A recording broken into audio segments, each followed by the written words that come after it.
اشرح لي صدري ويسر لي امري واحلل عقدة من لساني يفقهوا قولي. الصلاة والسلام عليك يا سيدي يا رسول الله.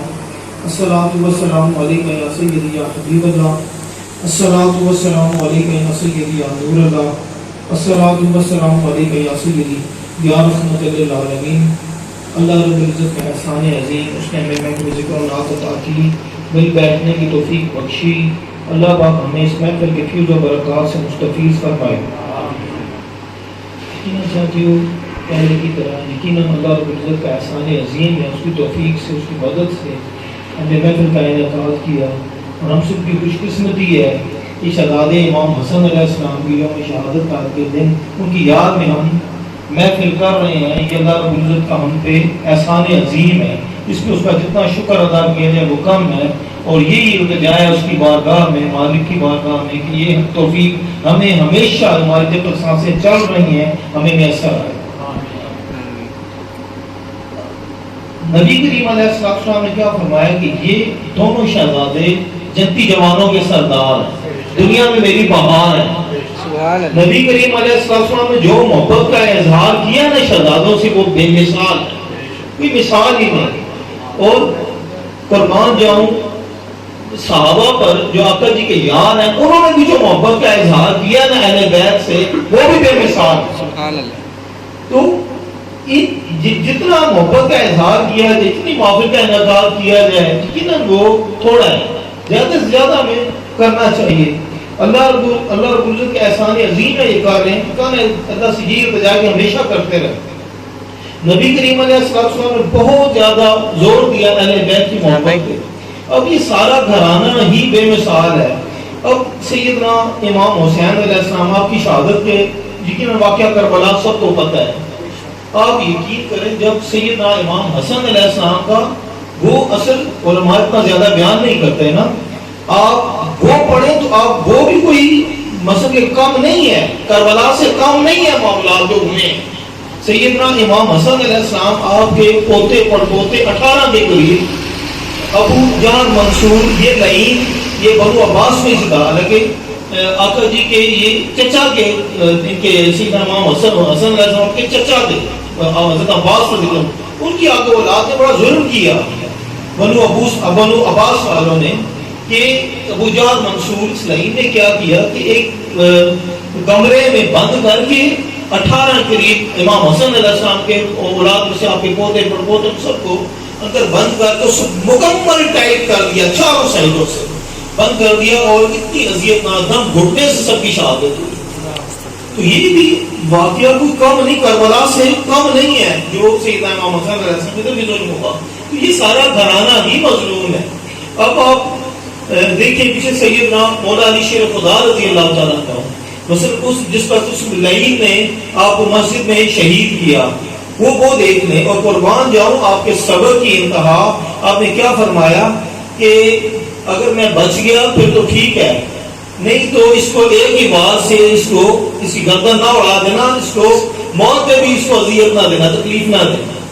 یعنی کہ آپ کا صبر دیکھیں، قربان جاؤں اتنے بڑے صبر والے ہیں آپ، مولا علی شیر خدا رضی اللہ تعالیٰ عنہ. تو میں اس کو ایک دم نہ اس کو کر دینا، اس کو موت پہ بھی اذیت نہ دینا. پھر کیا فرمایا، اسے ٹھنڈا پانی پلاؤ، اسے گرم کھانا بھی کھلاؤ. تو یہ گھرانہ سارا نجفاد ہے، ایک مظلوم ہے. بس پیچھے دیکھیں امام حسین علیہ السلام، سیدنا شہزادے امام حسین علیہ السلام کو دیکھیں واقعہ کربلا، اتنا ان کی اولاد پہ ظلم کیا گیا. پھر امام حسن علیہ السلام میں نے آپ کو بتایا کہ ادھر اتنا ظلم کیا گیا. آقا کریم علیہ السلام نے کیا فرمایا کہ یہ میرا شہزادہ، یہ سردار ہے، یہ سردار ہے، یہ سردار ہے. یہ بات 2-3 بار آقا جی نے یہ فرمائی. اب یہ اشارہ کس طرف تھا؟ یہ اشارہ اس طرف تھا حضرت علی رضی اللہ تعالیٰ عنہ کی جانب، کہ آپ چوتھے، آپ خلفائے راشدین میں سے ہیں جس میں تمام ائمہ کا اس میں کسی کا کوئی اختلاف نہیں ہے. چوتھے خلیفہ آپ ہیں، سیدنا مولا علی شیر خدا رضی اللہ تعالیٰ عنہ. اب دوسری صاحب امیر معاویہ رضی اللہ تعالیٰ عنہ، ٹھیک ہے، اب انہوں نے علیحدہ اپنی حکومت کا ادھر اعلان کر دیا. یعنی کہ بجائے حضرت علی رضی اللہ عنہ کے ہاتھ پہ بیعت کرنے کے، آپ نے ملک شام میں علیحدہ اپنی حکومت کا اعلان کر. کچھ دمشق کے لوگ اور کچھ اور لوگوں نے، ایک اور ملک عظیم سے اتر گیا، کیونکہ ان لوگوں نے امیر معاویہ رضی اللہ عنہ کے ہاتھ پہ بیعت کی. اب یہ مثلا اس میں دوسری کوئی بات نہیں، تمام آئمہ جو ہے نا اس چیز پر متفق ہیں کہ یہ ان کی اتحادی غلطی تھی، ٹھیک ہے، اس کو یقیناً غلطی ہی کہا گیا تمام آئمہ نے۔ تو اب میں اس میں مزید کیا بولوں یا کیا مزید کیا ڈیٹیل میں جاؤں، اس میں یہ ہے کہ یقیناً اب صحابی رسول ہونے کی وجہ سے لان تان کرنا منع ہے، لان تان ہم نہیں کر سکتے کہ کلمہ انہوں نے پڑھا صحابی رسول ہونے کی وجہ سے لان تان منع ہے، تو یہ معاملہ اللہ پہ چھوڑ دینا چاہیے، اللہ بہتر ہے سب کچھ کرنے والا، بہتر ہے سارے معاملات آگے وہ خود کر دے گا، تو اس پہ مثلا نہیں بولا، مثلا اس پہ سکوت اختیار کیا جائے تو وہ زیادہ بہتر ہے، لیکن اس بات میں کوئی شک نہیں کہ سیدنا مولا علی شیر خدا رضی اللہ عنہ حق آپ کے ساتھ، حق میں ہیں اور حق ہمیشہ آپ کے ساتھ ہے۔ تو نبی کریم علیہ السلام نے اتنا فرما دیا تھا کہ اے علی جنت میں ہاتھ پکڑ کے، اے علی تیرا گھر جنت میں میرے سامنے ہو، میرے ساتھ ہوگا، لیکن ساتھ میں ایک اور بات بھی فرمائی کہ اے علی میرے بعد جو ہے میری امت والے لوگ جو ہے نا وہ تجھے تنگ کریں گے۔ اب یقیناً وہ معاملات کسی سے بھولے ہوئے نہیں، سب کو پتہ ہے، اور یہ سارے اشارے اسی جانب تھے۔ پھر یقیناً سیدنا امام حسن علیہ السلام آپ 5ویں خلیفہ ہیں، اس میں کوئی شک والی بات نہیں اور کوئی اس میں اختلاف بھی نہیں کسی کا۔ نبی کریم علیہ السلام نے یہ بات فرمائی کہ میرے بعد خلافت 30 سال رہے گی۔ کیا فرمایا؟ میرے بعد خلافت جو ہے خلفائے راشدین کا جو دور ہے وہ 30 سال رہے گا۔ اب 2.5 سال سیدنا ابوبکر صدیق رضی اللہ تعالیٰ نے حکومت کی، ٹھیک ہے، 2.5 سال سیدنا ابوبکر صدیق رضی اللہ تعالیٰ نے حکومت کی، ٹھیک ہے، ان کا دور خلافت تھا۔ جب انہوں نے دنیا سے پردہ کیا تو سیدنا فاروق اعظم رضی اللہ تعالیٰ عنہ آپ نے ذمہ داریوں سنبھالی خلافت کی، اور آپ کا جو ٹائم ہے وہ بنتا ہے 10 سال۔ اب یہ کتنے ہو گئے؟ 12.5 سال۔ اب پھر جب آپ شہید کر دیا، آپ شہید ہو گئے، پھر سیدنا عثمان غنی رضی اللہ تعالیٰ عنہ آپ نے خلافت کی ذمہ داریاں سنبھالی، اور آپ کا جو عرصہ ہے تو وہ 12.5 سال بنتا ہے۔ اب 12.5 اور 12.5 کتنے؟ 25 سال ہو گئے، پیچھے رہ جاتے ہیں 5 سال۔ اور مولا علی شیر خدا رضی اللہ عنہ کو جب دور خلافت تھا، جو آپ نے ذمہ داریاں انجام دی، تو وہ 4.5 سال بعد آپ کو شہید کر دیا گیا۔ اور پھر سیدنا تمام مدینہ شریف کے جتنے صحابہ تھے، جتنے لوگ، ان کے باہمی اتفاق سے ان کی مشاورت سیدنا امام حسن علیہ السلام کو جو ہے نا وہ مسند صدارت پہ بٹھایا گیا، خلافت کی ذمہ داریاں آپ نے سنبھالی۔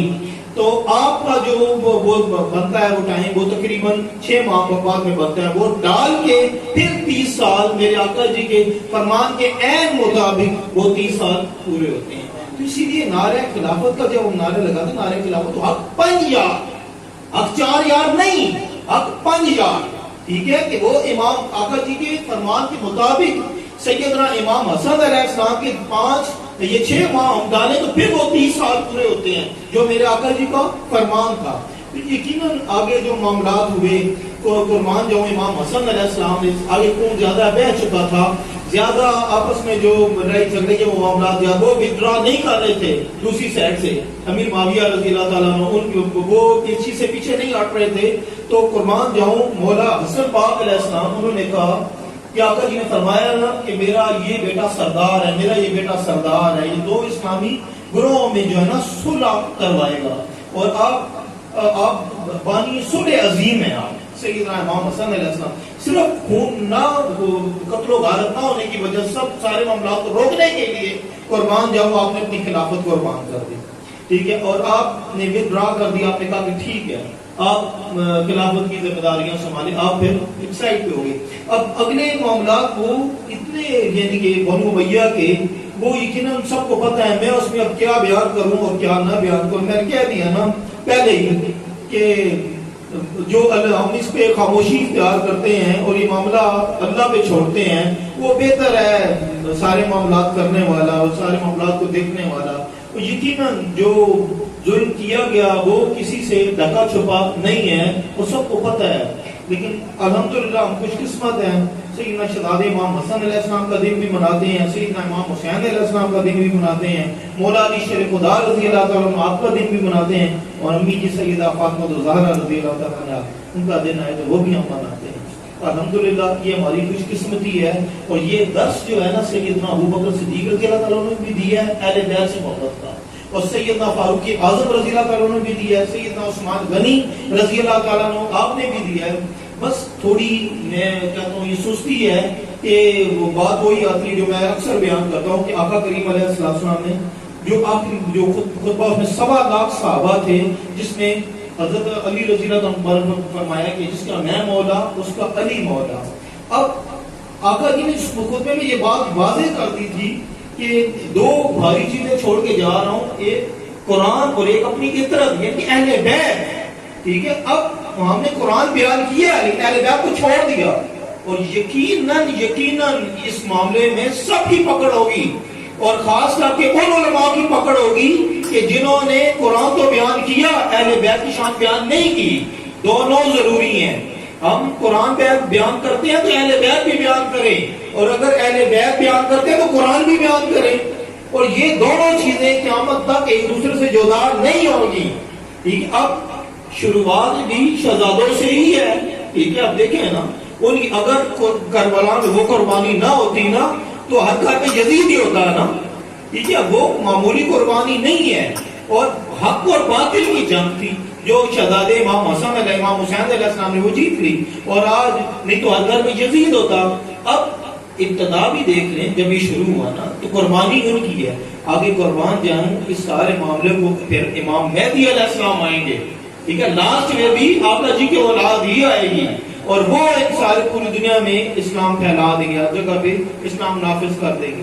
تو شروعات حق و باطل کی جنگ تھی تو وہ بھی میرے آقا جی کے شہزادوں نے کیا, اور لاسٹ پہ بھی میرے آقا جی کے شہزادے ہی آئیں گے.